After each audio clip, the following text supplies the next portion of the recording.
88, 미수의 나이에 생애 처음으로 연필을 잡은 분이 계십니다. 평생을 까막눈이라 불리며 서러움을 삼켜야 했던 지난 날들. 이제는 떨리는 손으로 한자 사랑하는 이에게 보내는 뒤늦은 답장을 써내려갑니다.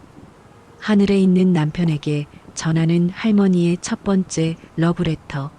그 기적 같은 이야기를 시작합니다. 2025년 11월의 어느 늦가을 아침, 전라남도의 한 조용한 시골 마을은 유독 분주합니다.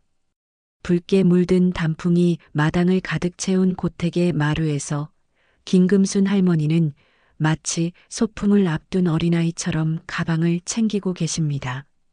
낡은 가죽 가방 안에는 깎아놓은 연필 세 자루와 칸이 큼지막한 공책, 그리고 돋보기가 들어 있습니다.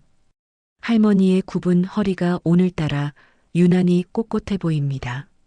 할머니, 학교 다녀오겠습니다. 해야지. 이웃집 젊은 세댁의 인사에 금순 할머니는 수줍은 듯 웃으며 오냐. 늦었다. 얼른 가자라며 발걸음을 재촉하십니다. 2025년 초고령화 사회로 접어들며 폐교 위기에 처했던 시골 초등학교들이 시니어들을 위한 늦깎이 배움터로 변신했습니다.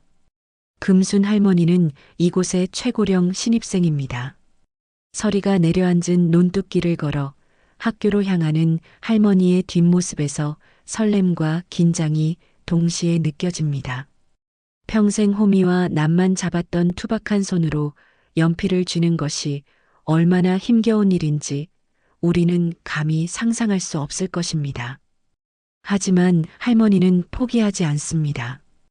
가슴속에 맺힌 한을 풀기 위해서, 그리고 꼭 전하고 싶은 말이 있기 때문입니다. 오늘 여러분은 나이라는 숫자를 지우고 꿈이라는 글자를 새겨넣는 한 사람의 위대한 도전을 목격하게 될 것입니다. 가슴 따뜻해지는 금순 할머니의 학교 가는 길, 구독과 좋아요로 함께 응원해 주시면 감사하겠습니다. 여러분의 응원이 만학도들에게 큰 용기가 됩니다. 시계를 80년 전으로 돌려보겠습니다. 1940년대 후반, 전쟁과 가난이 휩쓸고 간 자리에는 배고픔만이 남았습니다. 6남매의 맏딸로 태어난 금순 씨에게 학교는 감히 꿈도 꿀 수 없는 곳이었습니다. 동생들을 업어 키우고 보리방아를 찢느라 하루가 모자랐습니다. 또래 친구들이 검정 치마에 흰 저고리를 입고 학교에 갈 때면 금순 씨는 먼발치서 숨어 그 모습을 지켜보며 눈물을 훔쳤습니다. 여자가 배워서 뭐하냐, 살림이나 배워라. 아버지의 호통이 야속했지만 시대가 그랬고 가난이 죄였습니다. 결혼을 하고 아이들을 낳아 기르면서 그를 모른다는 사실은 더 큰 아픔으로 다가왔습니다. 군대 간 아들이 보낸 편지를 받아들고도 읽을 수가 없어 동네 이장님 댁을 찾아가 부탁해야 했을 때의 그 뒤참함. 읍내에 나갔다가 버스 노선표를 읽지 못해 엉뚱한 버스를 타고 낯선 곳에서 헤매다 밤늦게 돌아왔던 날 남편 앞에서 펑펑 울었던 기억. 그를 모른다는 것은 단순히 불편한 것이 아니라 눈을 뜨고도 세상이 암흑천지인 것과 같았습니다. 가장 가슴 아픈 기억은 남편이 세상을 떠나던 날이었습니다. 병상에 누운 남편이 마지막으로 남긴 유언을 금순 할머니는 받아 적을 수가 없었습니다. 그저 남편의 입모양만 바라보며 가슴을 쳤습니다. 영감, 미안해요. 내가 까막눈이라 미안해요. 남편이 떠난 지 10년이 지난 지금도 할머니는 그날 남편이 하려던 말이 무엇이었을지 매일 밤 되새겨보곤 합니다. 그를 모른다는 죄책감은 그렇게 평생의 한이 되어 할머니의 가슴 깊이 박혀 있었습니다. 그러던 2025년 봄, 마을 이장님이 놀라운 소식을 전해왔습니다. 군청에서 어르신들을 위한 문해학교를 연다는 것이었습니다. 자식들은 어머니, 이 연세에 무슨 공부냐며 말렸습니다. 하지만 할머니는 단호했습니다.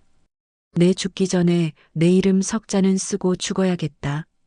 그렇게 88배 1학년 생활이 시작되었습니다. 처음에는 연필을 쥐는 것조차 고역이었습니다. 류머티즘 관절염으로 굽은 손가락은 마음대로 움직여주지 않았습니다. 선 긋기부터 시작했습니다. 삐뚤빼뚤, 지렁이가 기어가는 것 같은 선들이 공책을 채웠습니다. 밤마다 촛불 아래서 침침한 눈을 비비며 기억, 니은을 익혔습니다. 손에 쥐가 나고 어깨가 결려도 할머니는 연필을 놓지 않았습니다. 가장 큰 난관은 받아쓰기 시험이었습니다. 선생님이 불러주는 단어를 듣고 쓰는 시간, 할머니의 이마에는 식은 땀이 흘렀습니다. 나비, 구두, 바나나. 쉬운 단어들이었지만 머릿속이 하얗게 변하곤 했습니다. 첫 시험에서 0점을 받은 날, 할머니는 화장실에 숨어 훌쩍이셨습니다. 하지만 담임 선생님은 빨간 색연필로 크게 동그라미를 쳐주며 참 잘했어요. 오시는 것만으로도 100점입니다라고 격려해 주셨습니다. 그 따뜻한 말 한마디가 할머니를 다시 책상 앞에 앉게 했습니다. 밭일을 하다가도 흙바닥에 호미로 글씨를 써보고 달력 뒷면이 새까맣게 되도록 연습하고 또 연습했습니다. 손주 같은 짝꿍, 70살의 김씨 할아버지도 좋은 선생님이 되어 주었습니다. 그렇게 봄이 가고 여름이 지나 가을이 왔습니다. 어느 날 받아쓰기 시간, 사랑합니다라는 단어를 막힘없이 써내려가는 금순 할머니의 손끝이 떨렸습니다. 100점. 빨간 동그라미 5개가 공책 위에 꽃처럼 피어났습니다. 아이고, 영감. 나도 이제 글 안다. 할머니는 시험지를 가슴에 품고 아이처럼 웃으셨습니다. 이제 할머니에게 세상은 더 이상 두려운 곳이 아닙니다. 버스 정류장에 노선표가 보이고 간판에 글씨들이 말을 걸어옵니다. 약봉지에 적힌 식후 30분을 읽으며 스스로 약을 챙겨 드십니다.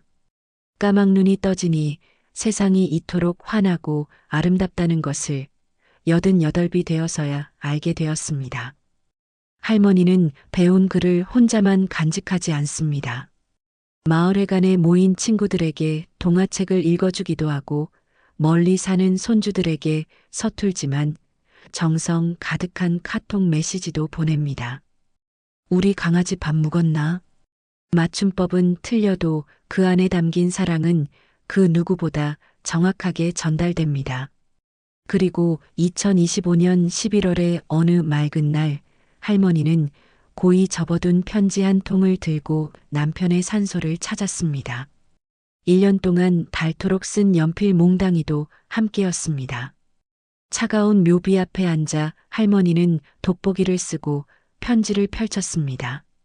떨리는 목소리가 가을바람에 실려 퍼졌습니다.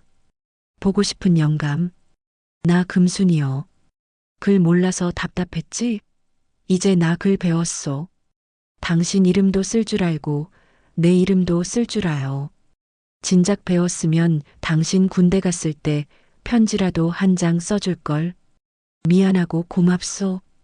우리 다시 만나면 그때는 내가 매일매일 연애편지 써줄게. 사랑하오. 편지를 읽어내려가는 할머니의 눈에서 참았던 눈물이 뚝뚝 떨어져 편지지를 적셨습니다. 그동안 가슴속에 맺혀있던 응어리가 눈 녹듯 사라지는 순간이었습니다. 하늘도 감동했는지 따스한 햇살이 할머니의 굽은 등을 어루만져 주었습니다. 비로소 할머니의 얼굴에 평온한 미소가 번졌습니다. 배움에는 늦음이 없습니다. 88, 인생의 황혼기라 불리는 나이에 금순 할머니는 가장 찬란한 아침을 맞이했습니다.